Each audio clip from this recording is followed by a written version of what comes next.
Hey, I am back in my house picking up some stuff to take to my mom's house. We're just doing little by little. It's like we're in this weird space where we keep saying we're going to get a truck and move everything, but it just hasn't happened. And I've been praying about this, and being at my mom's house has opened my eyes to some things.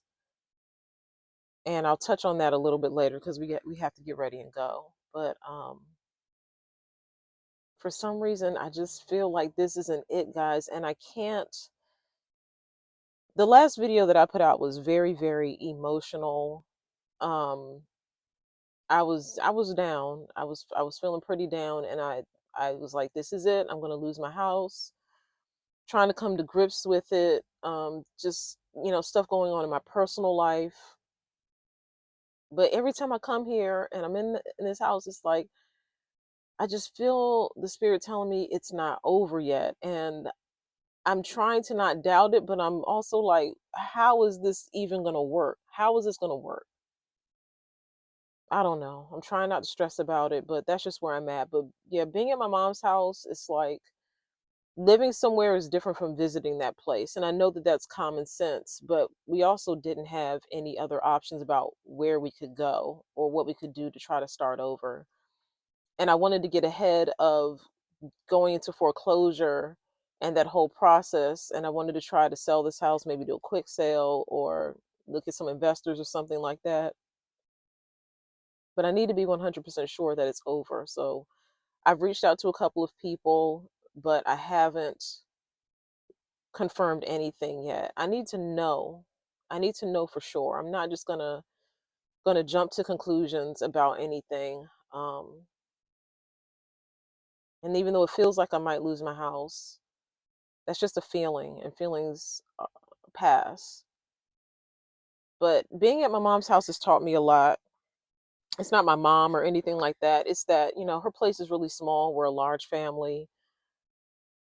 I didn't realize how mentally taxing it would be trying to fit into a smaller space when you're accustomed to being in a larger space. Stepping over boxes, not having room or space to put things is has been very, very stressful. And I think just this whole situation in general has been very stressful. So I feel like mentally I'm just fragile right now. So maybe under no, I think it's normal to want to have a clutter free space, and that's what I'm accustomed to. My mom's place wasn't cluttered by any means. That's not what I'm saying. What I'm saying is that uh, ha- her place is about the size of a large apartment. It's a small house. It would be good for maybe like a family of three, but having six more people there, and I'm thinking about the baby. She literally has no place to crawl once she starts crawling. I'm just thinking about the future because that's how I operate. It's just not feasible. It's just not going to work. We could put stuff in storage and things like that, but that's just extra cost and extra expense. We could get rid of things. There are options, but there's other things at play that I'm definitely going to talk about later. But I just wanted to, I guess, just drop in while I'm thinking about it to give an update. And kind of, I don't want it to seem like I'm complaining, but I just before I make things permanent, I need to be sure.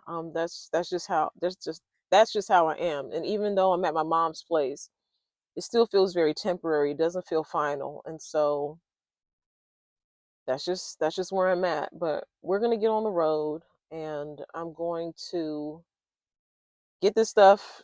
It's just we have so much stuff here. We still have furniture here and everything. But we got a couple of necessities that we need. We're pretty much just taking the necessities, and we keep saying we're going to figure it out later because we do have time. I'm not actually in foreclosure yet. I'm trying to work with the bank to get into a program where I can put some payments on the back end of my mortgage. So that'll give some time to figure some things out. Will give me some time. It's my house to figure out what I'm going to do, but that's not guaranteed. So I'm working with them to get that established, and we'll just see how it goes. You know, even though I'm in a space where I'm kind of a little sad. I'm definitely more stressed than I thought because I have been losing hair. I've lost a couple of locks. My hair has been thinning. I've been able to pull hair out from the sides here. I still know who my Redeemer is. I still have faith that everything's going to be okay. A house is not my all in all, it's not everything. Having a family that supports me and loves me, my children above everyone, support me and love me and show that to me the most. Those things are important to me. We could live in a car, and if I have those things, at the end of the day, I'm fine. Food, clothing, and shelter, no matter what that looks like, and my kids, and knowing that they're okay because they are depending on me and they're vulnerable is important to me. That's what's most important to me. But I'm not going to lie that I had a vision of having a home for them, and what it took to provide that for them took a lot of effort. Being a single mom, I did it on my own. Nobody helped me, nobody co-signed with me. I got my credit up and bought a car and bought a home, and I take great pride in that because it took a lot of effort. It's one of the hardest things I've ever done in my life. And I see the potential in this home and how beautiful it could be. And I see it as something that I could pass down to future generations. I have two children that are on the spectrum. I want to make sure that they have a place in this world that is secure, and safe. Should they not be able to provide for themselves, I need to make sure that they have a safe space. So these are all the things that are going through my head. That's why this is so important to me. It's not just because it's a thing, it's not just because it's a material item. There are other factors at play that pull at my heartstrings, and that I'm concerned about. Um, because having those things in place for my children is very, very important to me. So, and having a baby, wanting her to have space, wanting her to have experiences that I never had, wanting her to have experiences that the other kids didn't have is important to me, and making progress for my family, for my name, making progress financially, and that ties into material things, but it's not the all in all, and I know that. I also know that God has carried me through so many things, guys. You've been through some stuff, but you would probably be surprised at the stuff that I've been through, and I didn't go through it alone. God pulled me out of it. All honor and praise goes to God for the things that He has done, the things that He's delivered me from, and the situations He's taken me out of, and the situations that He placed me in where I know I didn't deserve to be there, which is how I got this house. So that's why I say it's not. I can't say that it's over. I can't say that the final nail is in the coffin yet. I still have hope, but I'm gonna go wherever the Spirit leads me, and I'm sure I'll make mistakes, but this is a learning process, and I'm glad that you're along with me. I'm not going to take that last video down because I know that there's a lot of people who are in that situation where they're about to lose their home. They lost their job or whatever, and they're about to lose their home. You're about to get evicted, and you're going through those emotions. And I want you to know that you're not alone. Even if I get back into this home, you are not alone. I've been there. I'm there right now. No matter what the future holds, these feelings that I'm feeling are real. These emotions that I'm feeling are real, and they're raw in this moment. And so this is my testimony. No matter where I go, no matter where I end up, and by that I mean myself and my family, I know that God's got me. I know it's what's best for me. I'm just doing everything that I can to stay in His will, to have good character and good conduct, and be committed to my faith, and understand that this world is still a natural world, and it's fallible, and so it's there's going to be losses. As a Christian, sometimes when we lose, we're actually winning. Um, and so it doesn't make sense to our human nature to lose things, but it can happen. And I'm going to be okay with that. I'm going to be okay. I'm trying to find ways to manage my stress and cope healthfully. And I'm losing my hair. I'm starting to take vitamins. I'm doing everything that I can, but this is everything that I'm going through, and this is real. And I really feel like it's necessary to share so that people don't feel alone, because I feel very alone.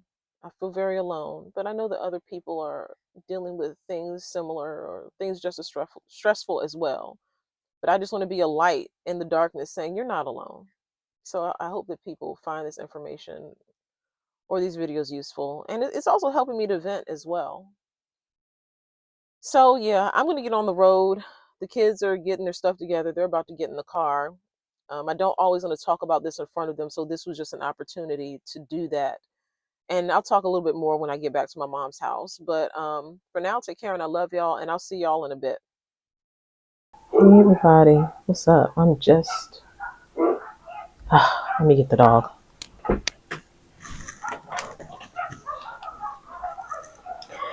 I hope you hear all those dogs in the background, because that's kind of leading into what I'm going to be talking about today. But just giving an update. My last video was so full of emotion. I was so upset. And it's going to sound weird if you see it, but I was also so full of hope. Like, I'm not really joking when I say that God has come through so many times for me. I knew that he was going to come through, but I was just scared. If I'm being honest, I was scared that it wasn't going to look like what I wanted it to look like. My face is lip balm. That's what I was scared of. And I was confused. I wanted to know how I could feel so strongly that God gave me something or blessed me with something, which was that house, and I lose it. But I also realized that things happen, and there's teachable moments in everything and lessons in life that we can learn. God, so much is going on. I was so stressed out. I actually started losing my hair. Like, I lost a lock that was right there. These locks are so thin, they're holding on for dear life. Like, if they get any thinner, I'm honestly going to I'm gonna cut my hair.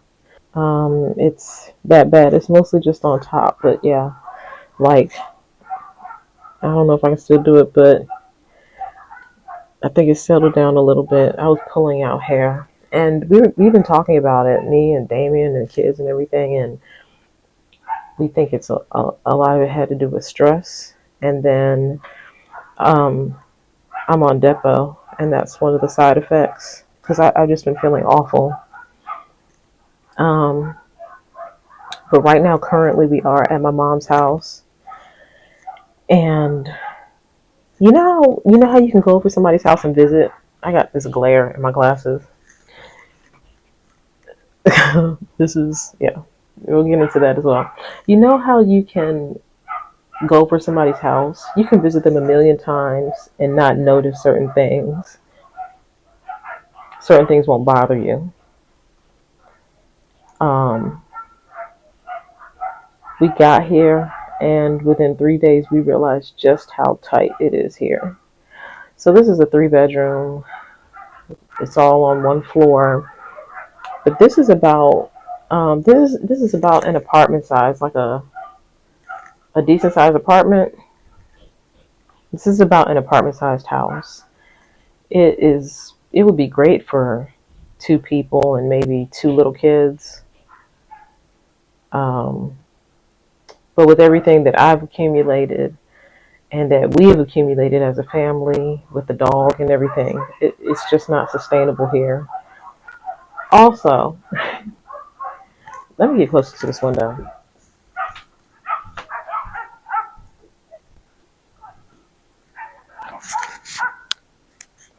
I don't know if you can hear that, but that's the sound of about 3 or 4 dogs that are consistently chained up in a neighbor's backyard.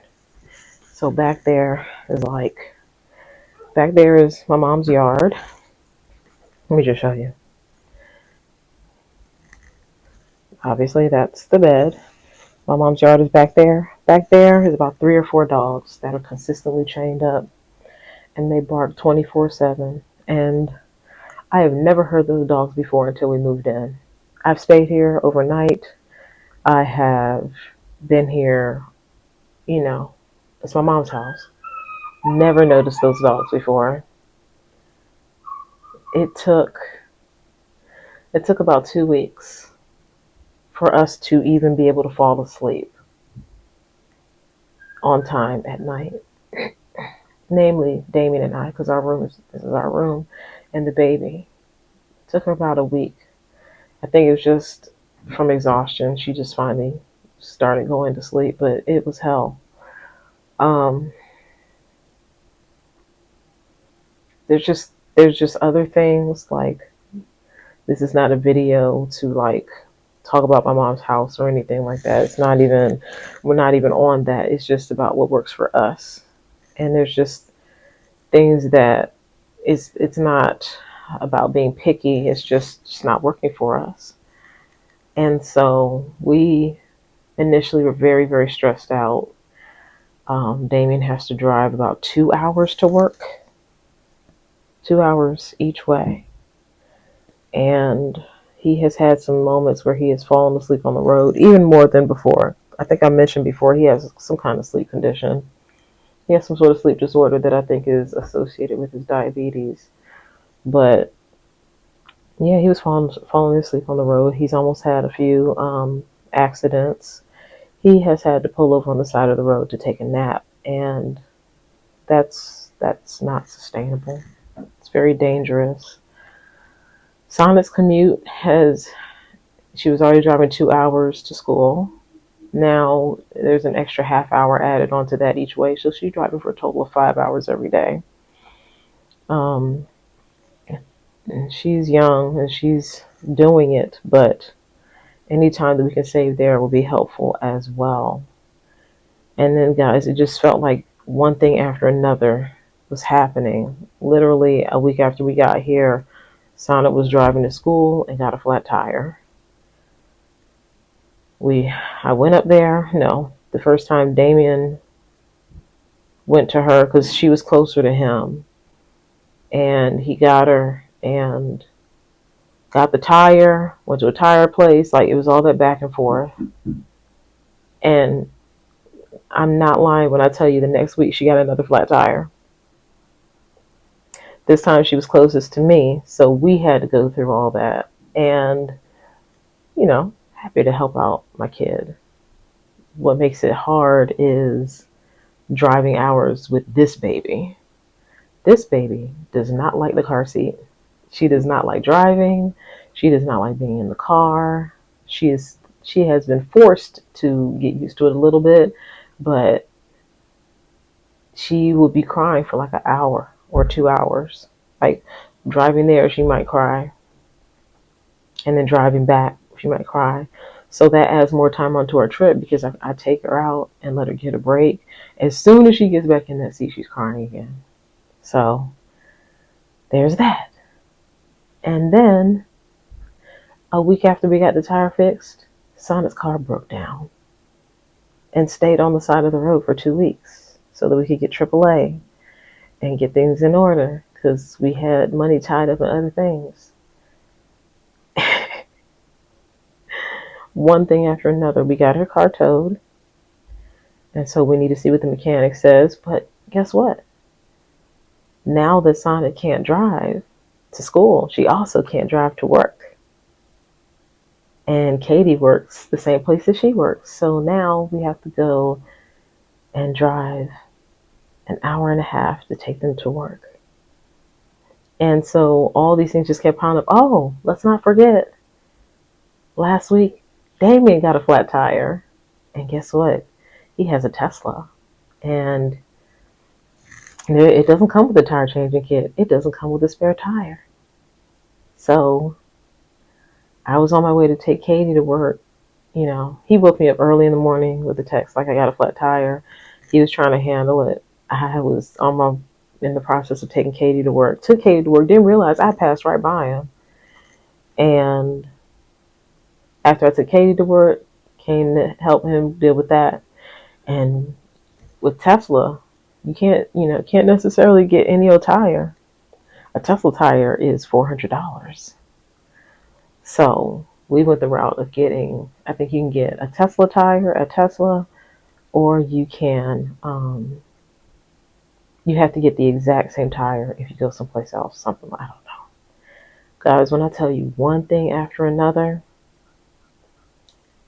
not getting any sleep, like as soon as Damien comes in, his head hits that pillow. It has been a lot.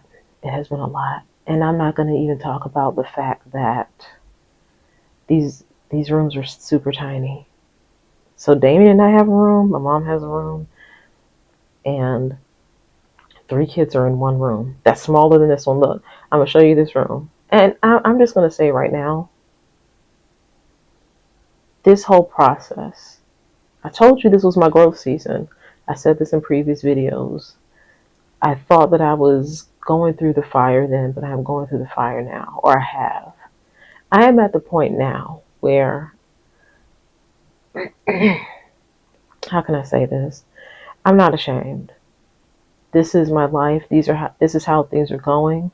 What I will say is that I do have a standard. I do have preferences, but sometimes you get humbled and things can't go or look the way you want them to go or look. And I think that my testimony and where God is taking me and what is on the other side of all this is important for people to see. So it's important to see, it is important for people who are in my position who don't have hope to see everything that I'm going through. So I'm going to show you this room. It is a mess. It is a mess. We have stuff everywhere, but there's more. So this room. So that's my computer. That's the TV. This is the desk. I got stuff on the desk. I just ate some jollof. Guys, I've been making some jollof. That's Damien's organizer. This is our clothes. We got sleeping bags up here. Some of our clothes, like this is a smidgen of our clothes. My mom has stuff up there. There's a washing machine in here that everybody uses.